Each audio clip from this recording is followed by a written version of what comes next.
Welcome to the conversation about the invisible movements that shape every relationship. In our last conversation, we explored a question.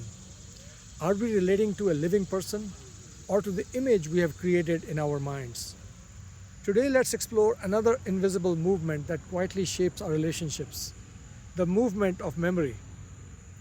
Have you ever found yourself having the same argument again and again and again? Perhaps the topic changes: money, children, work, household responsibilities, being late, not feeling heard. But somehow the feeling is familiar. The words are familiar. Even the ending feels familiar.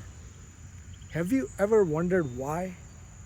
If the argument was truly finished yesterday, why does it return today? Let's look more closely. Imagine two people sitting down to talk. One person says, "You never listen to me." The other immediately responds, "That's not true. You are always criticizing me." Notice what happens in that moment. Are they actually listening? Or has the mind already moved to a defense mode? Before the conversation can unfold, the past has already entered the room. One person remembers all the moments they felt ignored. The other person remembers all the moments they were criticized. Now something very subtle is happening. The conversation is no longer only between two people. It has become a conversation between two collections of memories. Two histories are responding to each other. And perhaps this is why the same argument keeps returning. The words may be different, but the movement underneath is the same. A moment happens, the mind connects it to the past. The past creates a reaction, and that reaction creates the next moment. The cycle continues. Have you noticed how quickly one sentence can awaken years of memory? A simple comment, and instantly the mind says, "Here we go again," in that instant. Are we hearing what is actually being said? Or are we hearing everything we have collected from similar moments before? Present quietly disappears. The conversation becomes yesterday meeting yesterday.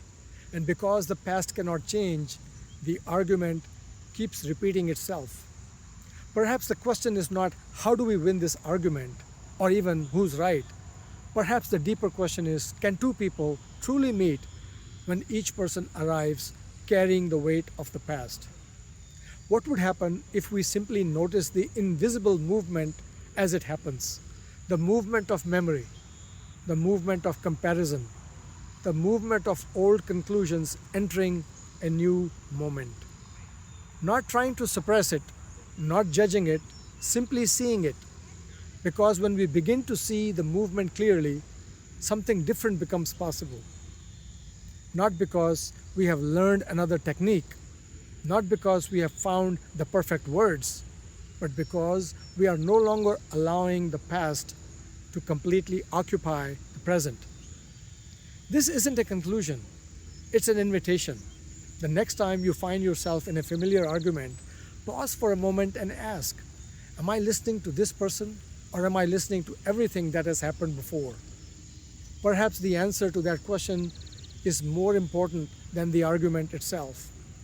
If this inquiry resonates with you, continue exploring the invisible movement that shape every relationship at lifeisrelationship.com, because perhaps understanding another begins with discovering the invisible movements within ourselves.